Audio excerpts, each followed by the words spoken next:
Good evening. I want to paint a picture for you. You are huddled on the sidewalk. First of all, there's a really good picture outside right now. There were people on the sidewalk today in Fairview Heights and St. Louis in that. And thank God for them. I'm not sad that I wasn't one of them today, but sometimes you have days like that. Temperature is terrible, wind is brutal, and conditions are not favorable in any way. There are escorts in the parking lot behind you. Escorts are Planned Parenthood volunteers who wear rainbow vests and do everything that they can to keep the women who are coming into the clinic not to talk to you, usually by lying to them. And these escorts are waving in every car that approaches and regularly snapping at you every time you wander within an inch or so of the fence that defines their territory. You have stopped maybe one car long enough to slip them some literature, and you didn't get to ask what they're here for, but there's a good chance that it's abortion. When you try to call out to the people walking in, the escorts shout over you. 4 hours go by like this. You pack up, you go home, you nurse your frostbitten toes, and you think, well, that was a wasted afternoon. Now I want to paint a slightly different picture. Think of this. You've got a mild breeze, clear skies, sun is bright, but not too bright, and you feel God's presence in a very tangible way. You've had some good, positive exchanges, and there's no one in that parking lot actively inhibiting your conversations. A woman comes driving in. She's alone, and she's clearly distressed.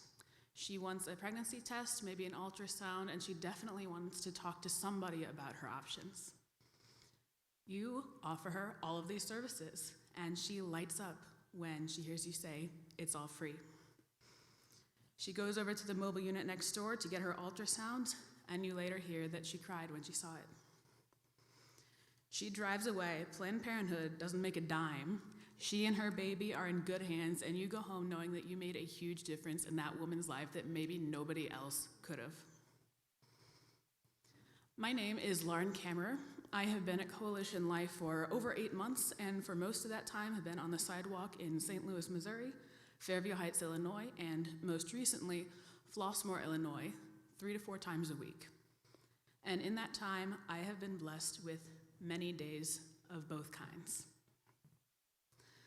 God gives us the good days so that we can see his glory, and the bad days so that we can share in his pain. When I'm talking to these clients, I try to see his purpose in every conversation, keep my head held high, because he is at work even in the midst of terrible darkness. But some days, that darkness overwhelms me. This very Monday in Fairview Heights, Illinois, a couple came in from Arkansas to get an abortion at 5 weeks. She told me, unprompted, that she doesn't believe in abortion. She was going to keep the baby because in her state, she wasn't going to be able to get an appointment early enough. But she found an opportunity in Illinois, and so she was going to get that taken care of after all. I thought, okay, this is great groundwork for a productive conversation. She knows that late-term abortion is wrong. She is going to turn around if I just get a chance to talk to her. I have a lot to work with here, and she's open, she's willing to talk to me. So I began to ask some questions, but after the very first one, our conversation is cut short by another car pulling up behind her.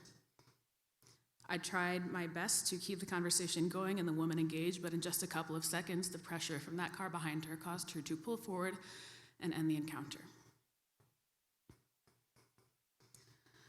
I have read that grief can be best defined as love with nowhere to go. I think that's a beautiful way to describe it. Grief isn't an evil thing, it's just love with no outlet. It's not pleasant, but it is good. But for me, this is still pretty fresh. That encounter that I just described happened just over 3 days ago. And I cannot get out of my head the good that I was unable to do, the love that I was so ready to give. Conditions were favorable, all things considered. You don't often get such favorable conditions where the woman is friendly and open and has already established that she knows abortion is wrong sometimes. Everything was set up correctly, but when you got down to it, I had no real opportunity to turn the situation around. It was placed in front of me and snatched away, and all I could do was pray. What do you do with that?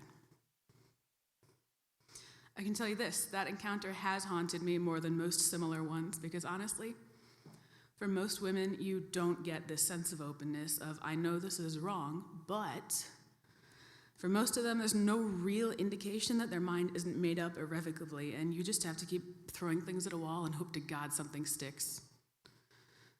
What on earth do you do when you see the chinks in that wall, and you're ready to go to town, and you just don't get a chance? I don't have an answer here. Sidewalk counseling is hard. It is placing your heart on a chopping block and letting it be cut in half over and over and over again. It is having all this love and most of the time, nowhere to put it.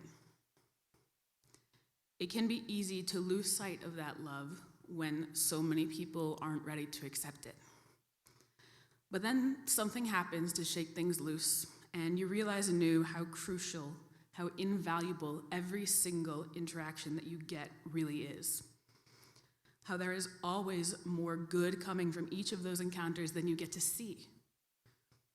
Maybe this girl did go in and get her pregnancy test done at Planned Parenthood, but she still has that pamphlet I gave her. And maybe in a couple of months when her baby is born, she'll call us up for some baby supplies. Maybe she'll look into those free resources in the future and never go to Planned Parenthood again. Maybe she'll find comfort and healing after a mistake that she made in the past. Maybe she'll pass the information along to her abortion-minded friend in a year or two, and a life will be saved then. These things do happen. They do, and sometimes it takes years. You never know how your love will transform someone, but you have to remember that without fail, it does. The petty trouble with sidewalk counseling is that there is very little gratification, and human beings love gratification. Parents teach their children delayed gratification by telling them they'll get their candy after all their chores are done. God is teaching it to me by mostly keeping me in the dark on exactly what the fruits of my labors look like. And I really don't expect to know until I'm called out of active service and exit this mortal coil.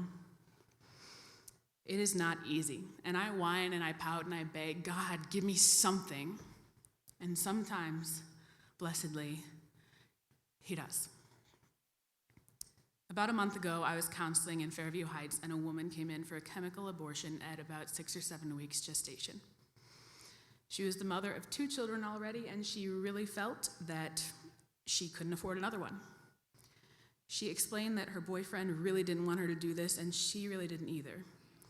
I've never believed in abortion, she says, but I've thought about it a lot, and I feel like this is the right choice. And I don't want to think about it anymore either. I don't want to know, I just want to get it over with. Well, I said, I get that it's uncomfortable, but if you don't ask these questions now, you might end up asking them for the rest of your life. Now, she kept reiterating those same points. She doesn't want to do this. She feels like she has to. She doesn't want to think about it anymore. When I mentioned adoption, she said, oh, if I had my baby, that's my baby. There's no way I could give it up. You hear that a lot. But when I mentioned the financial aid we offer, her interest seemed piqued.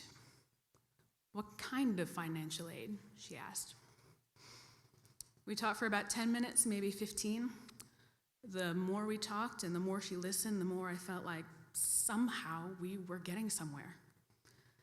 And finally, when I felt like everything that needed to be said had been said and all of her concerns had been addressed, I asked a question that I had already asked earlier but had received a negative answer. Can I get your information so that we can schedule a session of options counseling? She gave it a few more seconds of thought before conceding, I'll give it a try. I'll give it a try. She gave me her information, and then she left. This woman did not want abortion. Nobody wants abortion. But unlike many women, she was open to the possibility that what she had already decided had been wrong. All it took was someone standing there to love her. I am confident that by the grace of God, this woman did not return to that death camp. I am confident that her son or daughter is still alive today and is going to see the world for the first time somewhere around the end of August. You tell me that isn't worth more than all the heartbreak in the world.